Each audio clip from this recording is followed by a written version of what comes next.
Oke, Assalamualaikum warahmatullahi wabarakatuh. Ketemu lagi, kita akan lanjut bahas untuk pelajaran kita, yaitu tentang pihak yang terkait di dalam sebuah event.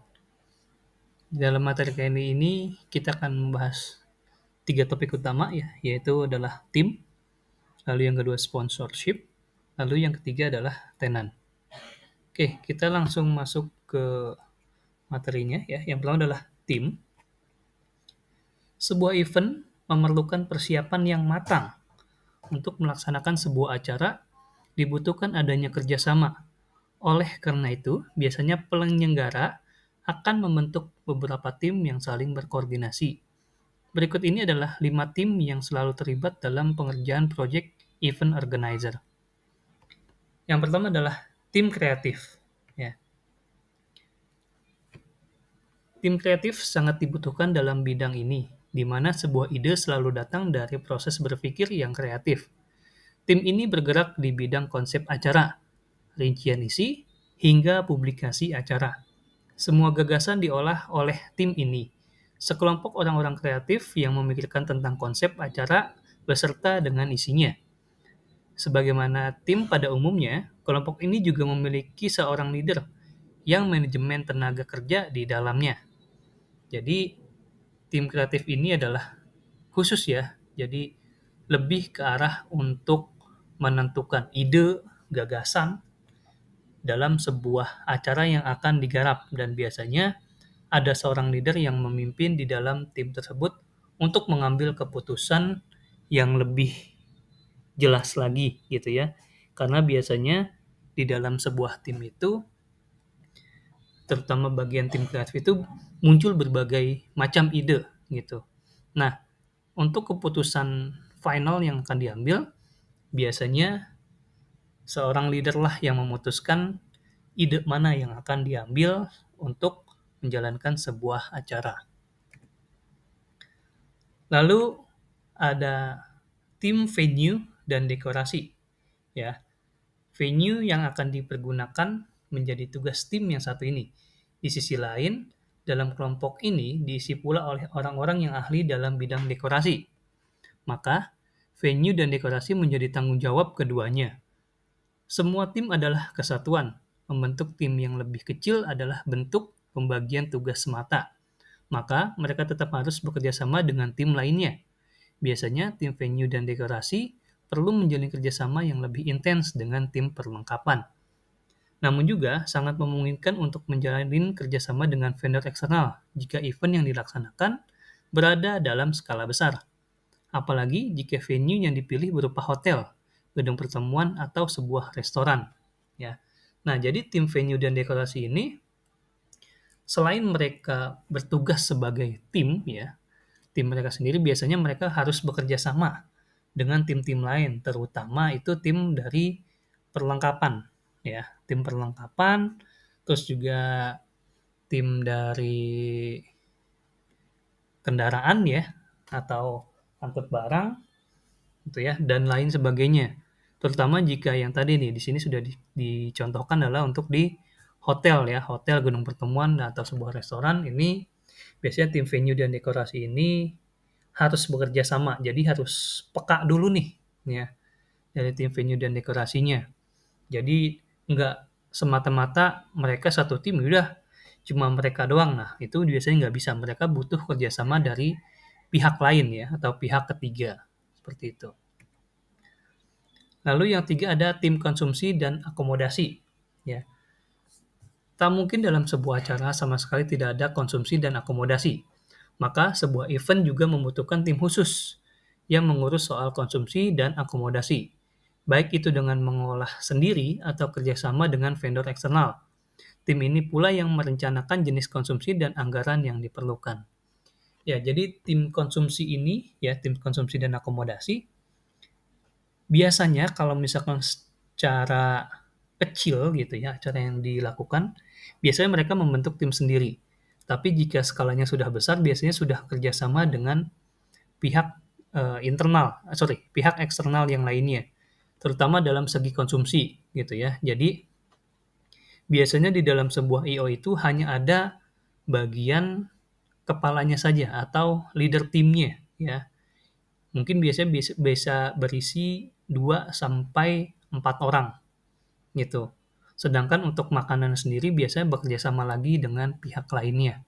Begitu juga dengan tim akomodasi gitu ya. Tim akomodasi ini ya untuk yang angkut-angkut barang. Nah, itu biasanya menggunakan jasa pihak ketiga. Kenapa? Karena membutuhkan banyak kendaraan gitu. Tidak mungkin biasanya dalam sebuah event organizer itu punya kendaraan yang banyak gitu. Nah, biasanya untuk akomodasi ini pasti kerjasama dengan pihak lain untuk angkut-angkut barang, angkut tenaga juga gitu ya, atau orangnya, dan lain sebagainya.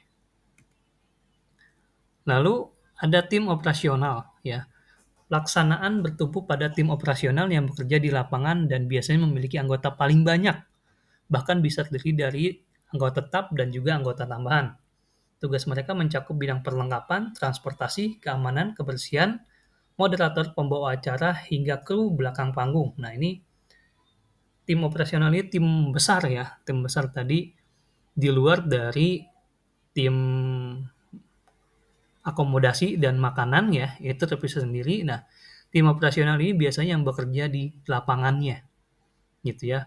Baik dari mulai back end-nya sampai front end-nya, istilahnya gitu ya. Dia mulai dari depan, tengah, belakang, dan semuanya itu tim operasional ada. Nah, biasanya tim operasional ini terdiri dari puluhan orang, tergantung dari skala event-nya juga. Gitu. Nah, mereka yang ada di sana itu biasanya punya leader-leader kecil yang terdapat di dalamnya.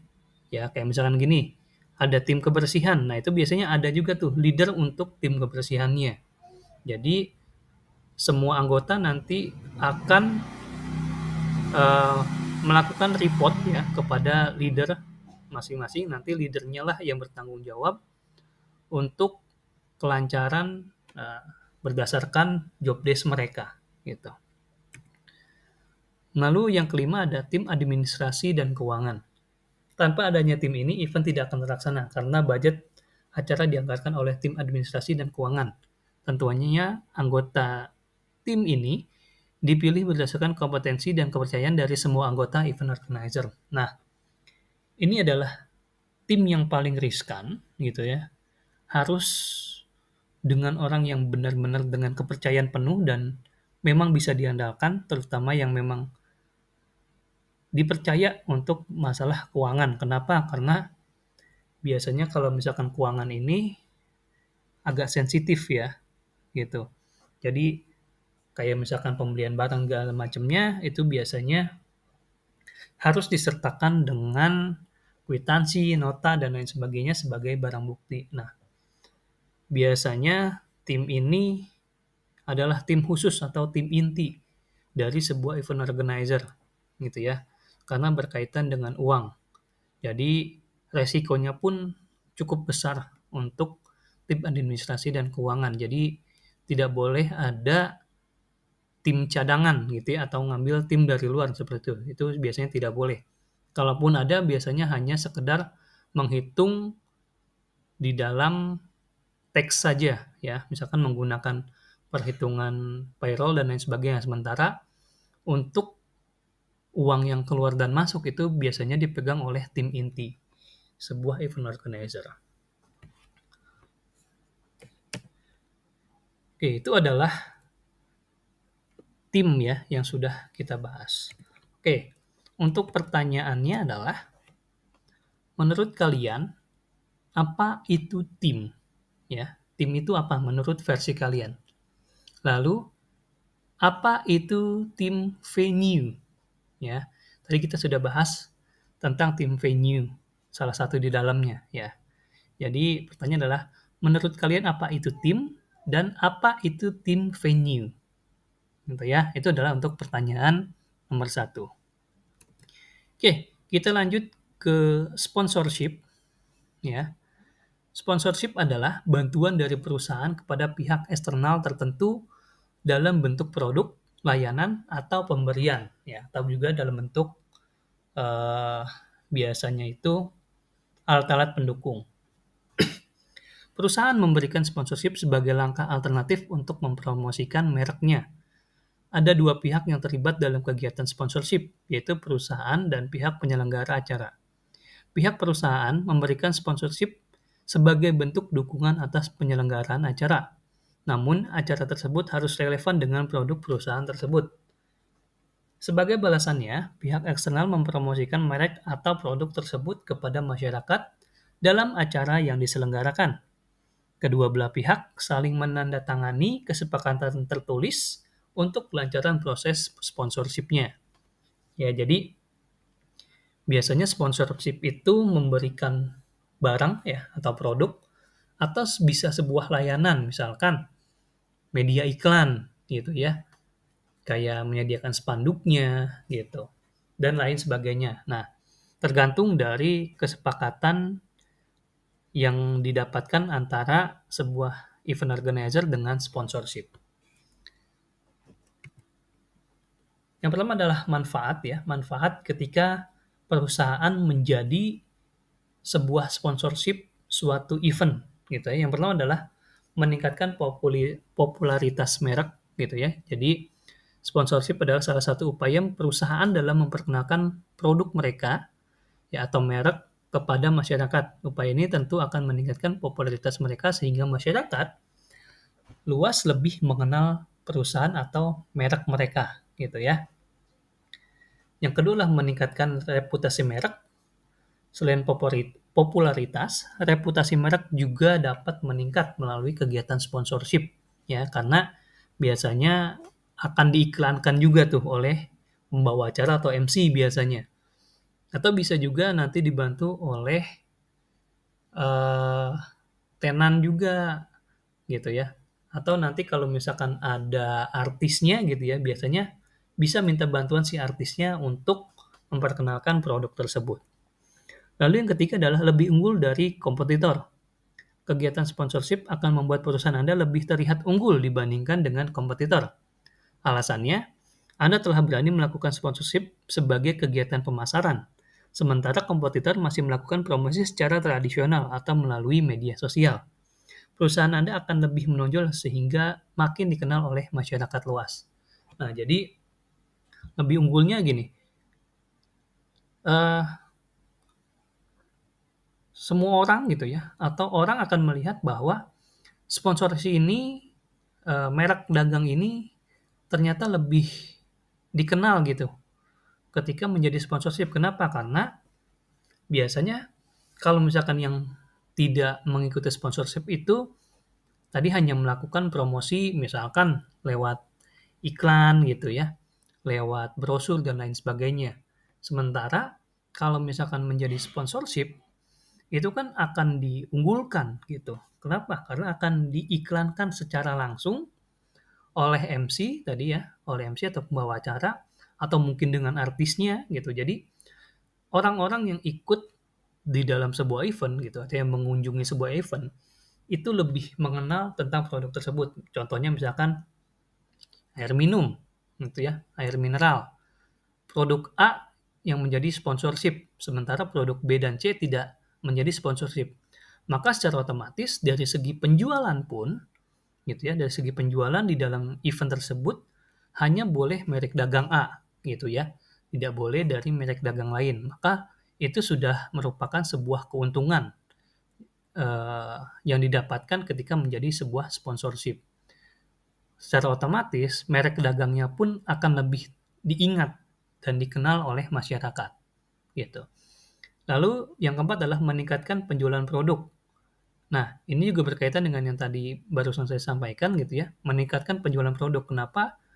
Kita misalkan sponsor air mineral A mengikuti sponsorship gitu ya, maka secara otomatis di dalam sebuah kegiatan tersebut gitu, selama acara itu berlangsung, maka tidak boleh ada merek dagang lain ya, yaitu air mineral dari produk lain, harus dari merek A tersebut. Kenapa? Karena dia yang sudah menjadi sponsorship gitu. Lalu ada jenis-jenis dari sponsorship ya. Ini adalah tipe-tipe sponsorship yang perlu kita ketahui, yang pertama adalah sponsor utama. Jenis sponsor ini memberikan dukungan berupa pendanaan yang cukup besar, gitu ya. Pendanaan yang diberikan dapat menutupi sebagian besar pengeluaran dalam penyelenggaraan sebuah acara. Adapun keuntungan yang didapatkan oleh sponsor utama antara lain adalah penempatan logo yang besar, penyebutan nama, dan kesempatan untuk mempromosikan produk atau layanan ketika acara berlangsung. Jadi sponsor utama ini biasanya ada tagline utamanya gitu ya. Misalkan tadi air mineral merek A gitu. Nah, misalnya kalau misalkan sebuah event itu dia menjadi sponsor utama, maka contohlah kita ambil sebuah event maraton gitu ya. Maka misalkan maraton 10 meter gitu ya. Itu bisa menjadi tagline juga. Jadi maraton 10 meter bersama 10 maraton 10 kilometer bersama air mineral A gitu. Nah, di situ nama sponsor mineral A-nya dicantumkan gitu ya, karena dia menjadi sponsor utama. Dan juga dia bisa mengiklankan layanannya atau produknya selama event itu berlangsung biasanya. Lalu ada sponsor umum. Sponsor umum memiliki posisi yang hampir sama seperti sponsor utama. Perbedaannya terletak pada jumlah dana yang mereka berikan. Sponsor utama mendanai setidaknya 80% dari keseluruhan total pengeluaran, sedangkan sponsor umum hanya mendonasikan sebesar 50% saja. Penempatan logonya lebih kecil dibanding sponsor utama, tapi mereka bisa memberikan pendanaan yang cukup untuk suatu acara. Gitu ya. Nah, sudah jelas ya perbedaannya antara sponsor utama dengan sponsor umum. Perbedaan dari segi logonya saja sudah berbeda gitu ya. Kalau misalkan untuk sponsor umum lebih kecil dibandingkan sponsor utama. Lalu ada sponsor resmi ya. Berbeda dengan dua jenis sponsor disebutkan sebelumnya, jenis sponsor ini tidak memberikan dukungan dalam bentuk uang, tetapi dalam bentuk produk atau layanan yang sesuai dengan acara yang diselenggarakan. Sponsor resmi dikenal pula sebagai partner sponsor karena mereka mendukung kegiatan tersebut sebagai partner resmi. Contohnya adalah perusahaan minuman yang biasa mendukung pertandingan sepak bola di kelas dunia. Ya, jadi dia tidak memberikan uang, dia memberikan produknya. Ya, kayak misalkan tadi mineral, ya air mineral. Kalian membuat sebuah event pertandingan sepak bola atau bulu tangkis gitu ya. Nah, kalian mencari sponsor ke air mineral A. Nah, dia tidak ingin menjadi sponsor utama dan sponsor umum. Dia hanya ingin memberikan produk saja. Maka sponsor air mineral A ini kalian bisa masukkan ke dalam sponsor resmi. Gitu ya. Jadi tetap yang dijual di sana hanya dari air mineral A saja. Lalu ada sponsor teknis. Sponsor teknis cenderung memberikan bantuan dalam bentuk pelayanan atau barang yang diperlukan dalam suatu acara.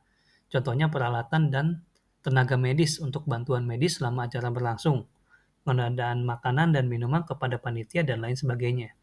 Ini biasanya sponsor kecil ya, hanya sponsor pendukung saja. Kayak misalkan contohnya kalau kalian mengadakan sebuah acara itu ke puskesmas gitu ya. Nah, puskesmas itu kan biasanya hanya memberikan tenaga saja gitu ya, tenaga medis saja. Jadi kalau ada apa-apa bisa langsung ditangani oleh tenaga medis. Lalu ada sponsor partisial ya atau partisipasi. Sama seperti sponsor utama dan sponsor umum, sponsor partisipasi memberikan pendanaan dalam porsi yang lebih kecil.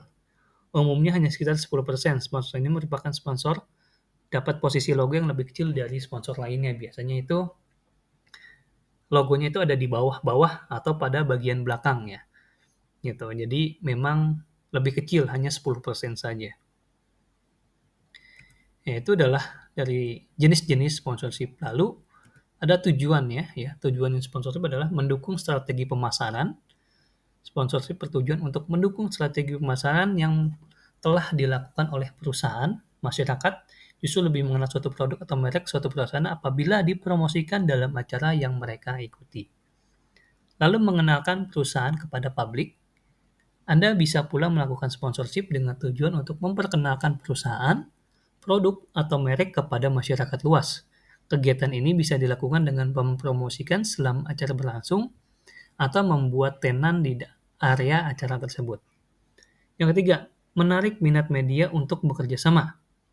Reputasi perusahaan yang meningkat melalui kegiatan sponsorship tentu akan menarik media massa untuk bekerja sama. Mereka tertarik untuk meliput kegiatan atau produk dari perusahaan Anda pada masa mendatang. Jadi ini adalah 3 tujuan sponsorship ya yang harus kita ketahui gitu. Oke, itu adalah tentang sponsorship. Oke, pertanyaan kedua seputar sponsorship adalah menurut kalian, balik lagi, menurut kalian, apa itu sponsorship? Gitu ya. Apa itu sponsorship menurut kalian? Dan apa yang dimaksud dengan sponsor teknis? Tadi sudah kita bahas ya. Jadi, untuk pertanyaan kedua adalah, apa sponsorship menurut kalian? Dan apa yang dimaksud dengan sponsor teknis? Oke, cukup jelas ya. Oke, kita lanjut. Yang terakhir adalah tenan. Istilah kata tenan berasal dari bahasa Inggris kuno, yaitu tenure. Istilah ini bisa disebut juga sebagai landlord atau tuan tanah yang mengelola dan menguasai lahan atau tanah untuk keperluan pertanian. Seorang tenan disebut juga sebagai penyewa besar, contohnya seperti Carrefour, Giant, Matahari Department Store, dan lain sebagainya. Tenan atau penyewa besar secara umum pasti akan beri diskon besar dalam biaya sewa propertinya. Tidak jarang juga seorang tenan bisa menerima bantuan biaya agar tetap dapat buka dalam mall. Tenan dapat sering kita jumpai dalam suatu mall, biasanya letak atau posisi tenan yang satu dengan yang lain diposisikan dengan jarak yang lumayan jauh dan terukur, sehingga akan memaksimalkan jumlah jarak yang harus ditempuh. Nah, ini adalah tenan secara garis besarnya ya. Tapi ketika di dalam sebuah event tenan itu ya sama seperti kalian contohnya itu dalam sebuah mall. Di dalam sebuah mall itu kan banyak toko-toko. Nah, itu disebut dengan tenan. Begitu juga di dalam sebuah event. Itu biasanya ada yang jualan gitu ya, ada yang jualan minuman, makanan, produk dan lain sebagainya, itu juga disebut dengan tenan. Di sini ada 3 topik yang akan kita bahas tentang tenan. Yang pertama adalah tenant relation. Ya. Tenant relation adalah suatu jalinan hubungan yang menghubungkan manajemen mall atau tempat penyewa seperti pihak tenan atau penyewa besar atau perantara. Sedangkan tenant relationship officer adalah orang yang bertugas membuat sebuah hubungan kerja tersebut menjadi baik. Seorang tenant relation officer bertanggung jawab sebagai pihak yang mengusahakan terciptanya hubungan baik antara pihak tenan dengan pihak yang memiliki properti yang berencana untuk disewa. Dengan terciptanya hubungan yang baik, maka jalinan bisnis yang terjalin antara keduanya akan berlangsung dengan awet, nyaman, dan harmonis. Jadi, tenant relation ini lebih ke arah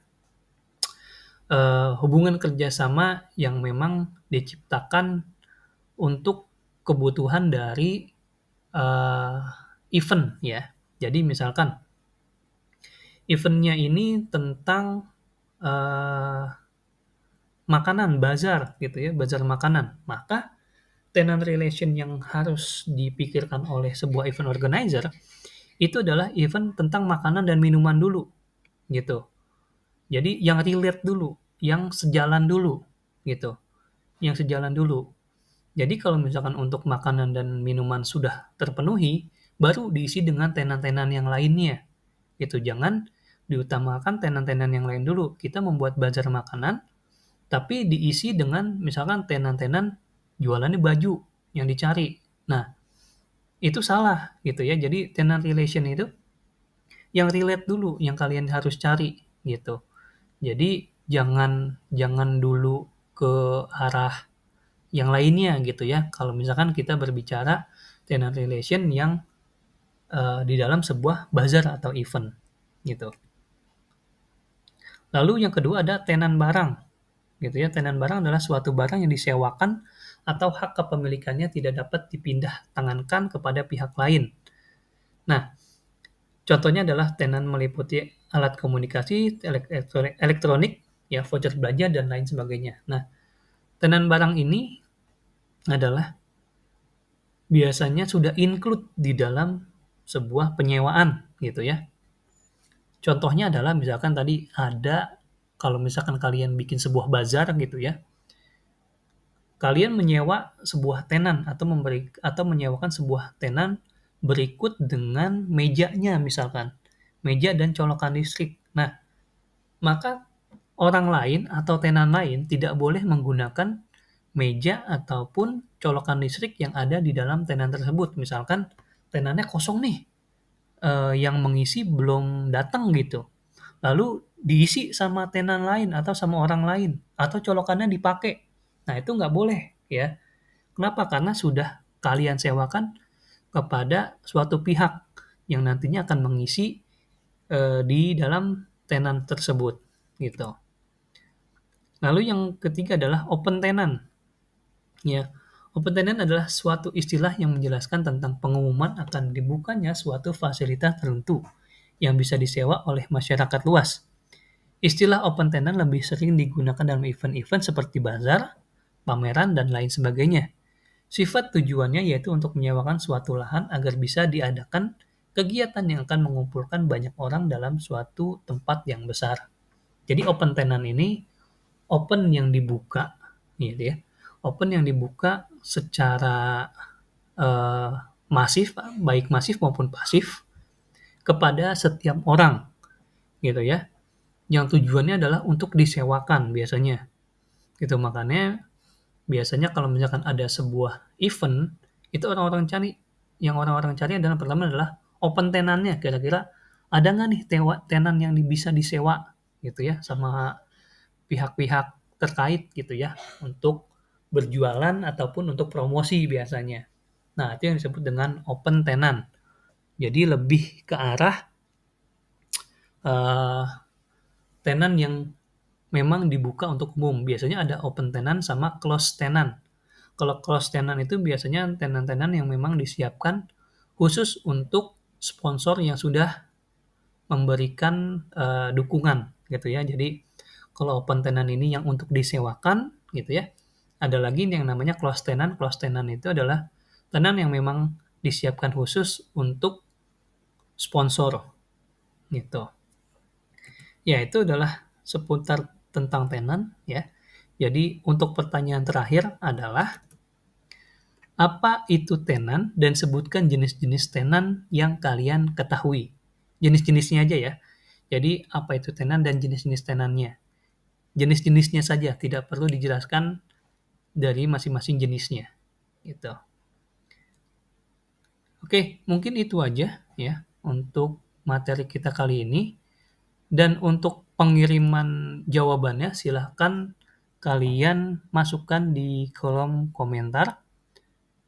Nanti akan saya cek siapa yang sudah memberikan ataupun menjawab pertanyaan dari ketiga pertanyaan yang sudah saya ajukan. Oke, terima kasih atas waktunya. Sampai bertemu lagi di tutorial ataupun di pelajaran selanjutnya. Terima kasih. Saya Heri. Assalamualaikum warahmatullahi wabarakatuh.